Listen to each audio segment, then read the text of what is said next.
In a decision affecting more than 50,000 lives, the Uttarakhand High Court ordered the demolition of over 4,000 homes built on allegedly encroached railway land in Banbhoolpura in Haldwani on December 20th last year.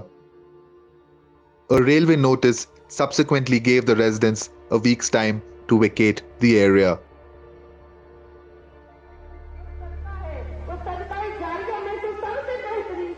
What followed was an outpouring of grief, with thousands of residents, most of them Muslims, coming out on streets to protest the order.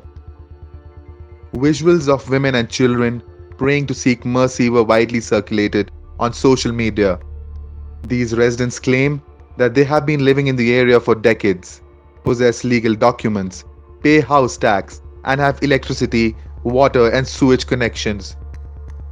They eventually moved the Supreme Court. मसला कुछ भी नहीं है. अब उन्होंने उनके पास है तो है नहीं कुछ ना उनके पास कोई मैप है. ये तो ज़बानी जमा खर्च जिसको कहते हैं ऐसे ही पहले 29 एकड़ में घोषित कर दिया, उसके बाद कहने लगे कि ये 78 एकड़ है, उसके बाद ये कुछ भी कह सकते हैं. और ये देखिए आपके ये एंक्रोचर्स ऐसे कैसे होगा, ऐसी व्यवस्थित टाउनशिप, ये एंक्रोचमेंट लग रहा है आपको? एंक्रोचमेंट तो ऐसा होता है कि अव्यवस्थित जिसको कहते हैं. तो ये गवर्नमेंट ऑफ इंडिया के सेल करी हुई प्रॉपर्टी है मेरी ये. तो ऐसा कैसे हो जाएगा कि भारत सरकार सेल कर रही है, ऑक्शन कर रही है, तो दूसरे डिपार्टमेंट की प्रॉपर्टी को कैसे सेल कर देगी? वही भारत सरकार, government of India, state government भी नहीं. आप ये कुछ कागज़ लेके आए हैं मुकीम साहब, तो आप मुझे पहले समझाएंगे कि आप ये किस चीज़ के कागज़ लाए हैं? क्या ये आपके मकान के कागज़ हैं? जी, ये हमारे मकान के कागज़ हैं और ये 1940 की लीज़ है जो आप हजरात देख सकते हैं. हमने इसको हर जगह पेश किया है, कर रहे हैं. 1940 का दिया हुआ ये लीज़ पेपर है जो मुश्ताक अहमद के नाम पर है. हमारे पास में हाउस टैक्स की 1938 और 1940 की वो रसीदात मौजूद हैं जो हमारे पास सबूत के तौर पर रखी जा सकती हैं. The Supreme Court has now put a stay on the demolition of this basti, saying that 50,000 people can't be uprooted in 7 days. It also said that rehabilitation is required and the issue needs to be looked at through a human perspective. आपके पास क्या कागज़ हैं? आप देखिए थोड़ा मैं दिखाता हूँ. सर्टिफिकेट ऑफ सेल्फ जी. और ये फ्री होल्ड प्रॉपर्टी. ये मेरे फादर का नाम है, ये मेरे दादा का नाम है. ये सन 61 का है जी. सन ये 7 डे ऑफ फरवरी 1961 को ये रजिस्टर्ड हुआ. देख रहे हैं, 6 डे ऑफ फरवरी 1961 को. ये ऑक्शन हुआ 28 डे ऑफ नवंबर 1960 को ऑक्शन हुआ. ये ऑक्शन में ख़रीदा गया. उसके बाद ये रजिस्टर्ड 1961 7 फरवरी को हो गया. बहुत बड़ी राहत है हम लोगों के लिए. आज सुबह तक बहुत परेशान थे हम लोग और पूरी रात क़यामत की रात गुजरी कि अगला आने वाला दिन हमारे लिए क्या फ़ैसला लेकर आएगा. बेइंतहा परेशान थे लोग, रो रहे थे, दुआएं कर रहे थे. सड़कों पे कम से कम 1 दर्जन जगह औरतें, बच्चे, बूढ़े, जवान सब लोग रो रो कर अल्लाह से दुआ कर रहे थे कि अल्लाह हमारे हक़ में फ़ैसला करे. वाकई उस सुप्रीम पावर ने दिखाया कि हक़ और इंसाफ क्या होता है. और दूसरा सुप्रीम कोर्ट ने भी दिखाया. सुप्रीम कोर्ट ने भी ये साबित कर दिया सुप्रीम क्यों है, क्योंकि उन्होंने बिल्कुल मानवता भी देखी, इंसानियत भी देखी और हमारे कागज़ भी देखे. उस पर जो फैसला आया, जो भाई पहला स्टेप यही था, स्टे मिलना चाहिए, स्टे हम लोगों को मिल गया. अब उसमें डेट 7 फरवरी पड़ी है. आगे उसमें सुनवाई होगी. जो भी मुकदमा होगा रेलवे अपने कागज़ पेश करेगा, क्योंकि अब तक जो 2016 में रेलवे ने कहा था हमारी 29 एकड़ ज़मीन है, एफिडेविट लगाया था, आज वही रेलवे कहती है हमारी 78 एकड़ ज़मीन है. कि ये ज़मीन कैसे बढ़ गई, कौन सा ऐसा उसमें केमिकल लगाया था, ज़मीन बढ़ रही दिन पे दिन इनकी. तो ये भी उनको पेश करना पड़ेगा. दूसरा, सुप्रीम कोर्ट ने उनसे ये भी कहा कि इतना बड़ा इलाका आप कैसे 1 हफ्ते में हटाकर इन लोगों को बिना बसाए कैसे आप करेंगे. कई इनसे सवाल किए हैं, इनको नोटिस भी दिया है राज्य सरकार को और रेलवे को. अब इनको जवाब भी इनको पेश करना है. बाकी जो हमारा जो ऑर्डर हुआ है वो आ जाएगा, उसके बाद हमारे वकील बैठेंगे, उस पर हम देखेंगे जो भी इसमें है. जहाँ तक लड़ाई है, इस लड़ाई को बिल्कुल आखिरी मुकाम तक इंशाल्लाह आपको इसको पहुँचाया जाएगा. इसको अब ये कहने को तो कुछ भी हमारे ऊपर ब्लेम लगा दे रहे हैं, कुछ भी कलंक लगा के हमें वो कर सकते हैं. ये देख लीजिए ना, ये हमारे पेपर हैं, उसके बावजूद हमें अतिक्रमणकारी ठहराया जा रहा है. ये अंदर नगरी चौपटराजी तो हुआ, क्या हुआ ये? As we walk in the lanes of Banbhoolpura, we are told that among the properties that would have been demolished are several government schools, a primary health center, overhead tanks, mosques, and temples. While recent settlers date back to the 70s, the oldest establishments here are from the pre-independence years.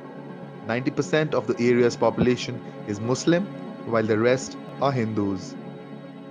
और इनकी रेलगाड़ी की तो जगह ही नहीं है, जो इतनी जगह मांग रहे हैं वो नहीं चाहिए उनकी जगह, हमारे तो घर ही देते हैं।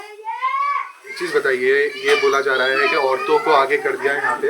औरतों को आगे करना चाहिए, औरतें ही होंगी घर की आगे, औरतें ही चलेंगी, आदमी तो काम पे रहते हैं, मजदूर हैं। ऐसा है हमारे बस्ती हिंदू मुसलमान हम लोग एक रहते हैं।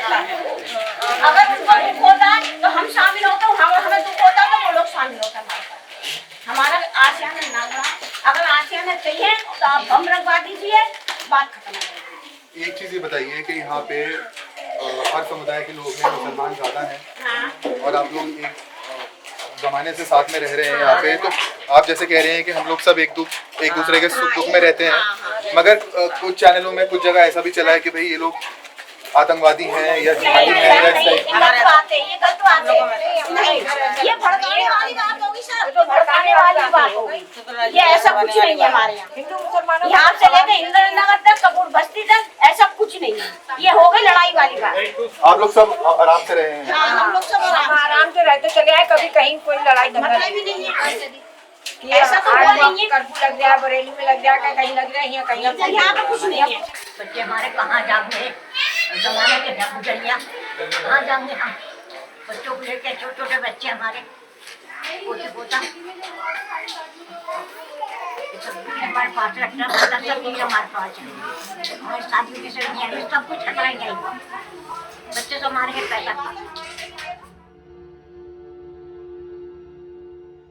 Naresh, who's a metal fabricator, Suresh, who sells spices, and Deepa Saxena.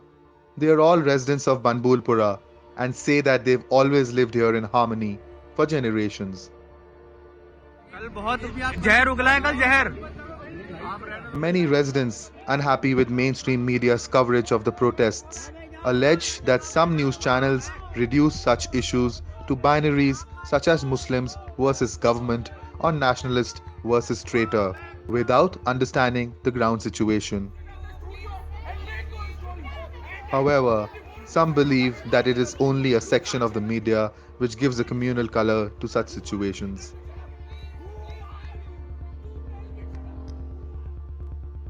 शांतिपूर्वक तरीके से हम लोग यहाँ बाहर बैठ रहे थे, दुआएं कर रहे थे, ये हमारा एक हक और अधिकार है। लिहाजा जो लोग इस मानसिकता के साथ में न्यूज़ चैनल्स वाले इस बात को फैला रहे हैं कि औरतों को आगे कर दिया और आदमियों पीछे रह गए, ये मैं कहता हूँ कि ये इंतहाई अन्याय और घोर की राजनीति है, इससे हमें बचना चाहिए। ये मौलाना अबुल कलाम आज़ाद, गांधी जी और शेख मदनी का हिंदुस्तान और भारत है, उनके इस भारत में और इस तरह का घोर अन्याय होना ये गलत बात है। देखिए, ये चंद जो है बीमार दिमाग के लोग होते हैं, आम आदमी ये बात नहीं करता है। वो कुछ जो है जो बीमार जहन के लोग होते हैं वो इस तरह की बातें करते हैं। आम तौर पर लोगों की सिंपैथी थी और हद यह है कि प्रशासन की भी सिंपैथी थी कि कहीं ये इस तरह बेघर ना हो, इस तरह बर्बाद ना हो, इस तरह जो है परेशान ना हो, कोई ना कोई रिलीफ मिलनी चाहिए। While the railways claim they have old maps, a 1959 notification, revenue records from 1971, and a survey conducted in 2017 to prove their ownership of the land, the residents and petitioners allege that there are no documents which demarcate the extent of railway property. This is our sole case since beginning. The railway has to come up with certain property rights, certain property title documents, and these are their documents.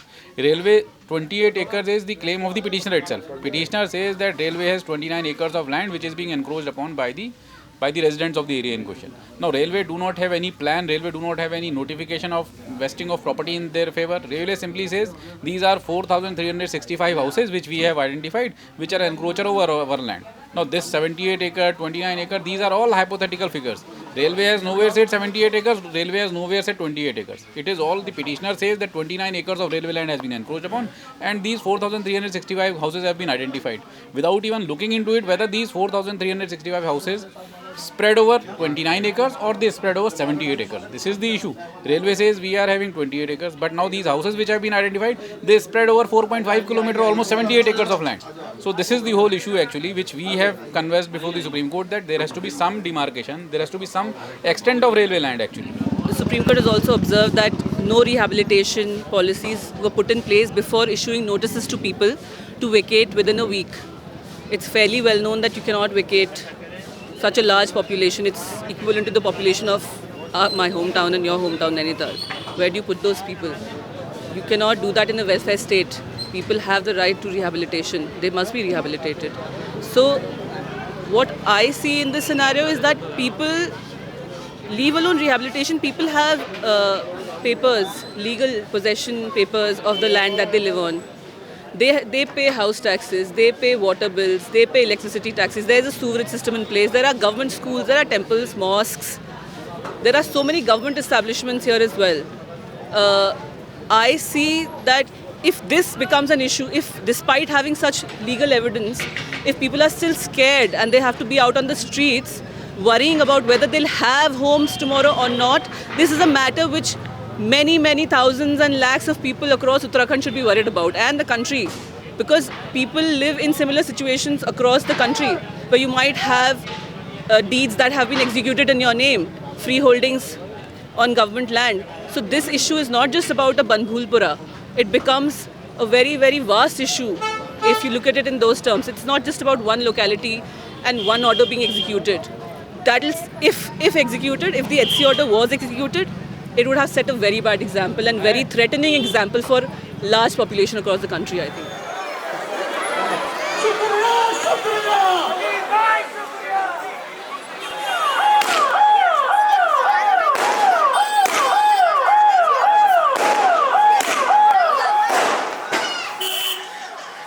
We are standing at the Banbhoolpura Basti, the place where 4,000 homes are supposed to be demolished. After the stay order by the Supreme Court, there's celebration, the mood is cheerful. Now this is a temporary relief and the next hearing is on the 7th of February.